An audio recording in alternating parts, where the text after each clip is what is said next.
যে ভালো যদি দাম পাই বিয়ে করবো, আর যদি দাম পাবে আবার বিয়ে পেশা গেল। বিয়ে যখন করো মনের মতো বউকে একদম রাজনীতি করে রাখবো। সবাই চাকরি খোঁজে, চাকরিওয়ালারা কি দেবে? এই 8 লাখ টাকা বিক্রি হলে 8-9 লাখ টাকার গয়না দেবো। ও এক জিনিস, গরু এক জিনিস। গরুর তো একটা আলাদা যত্ন আছে। গরুটা বেশি যায়, ঈদের পরে বিয়ে করবো। যে ভালো যদি দাম পাই বিয়ে করবো, আর যদি দাম পাবে আবার বিয়ে পেশা গেল। এরা ওটা নিয়ে বিয়ে করতে মোটামুটি 5-6 লাখ টাকা তো খরচ হবে।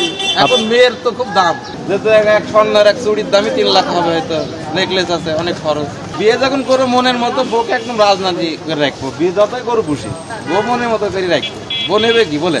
গরু পুষি বলি তাই বলি কি ছেলেদের দাম নাই? সবাই চাকরি খোঁজে, চাকরিওয়ালারা কি দেবে? আর আমি যেটা দেবো চাকরিওয়ালা অবাক হয়ে যাবে। এই 8 লাখ টাকা বিক্রি হলে 8-9 লাখ টাকার গয়না দেবো। ও এক জিনিস, গরু এক জিনিস। বোধ তো একটা আলাদা যত্ন আছে। গরুর সঙ্গে বোধ তুলনা হবে না। বউকে যে কীভাবে রাখবো, পরবর্তী হলো মেয়ার বাপি জানবে যে এই ছেলেক দিয়ে ভালোই হয়েছে।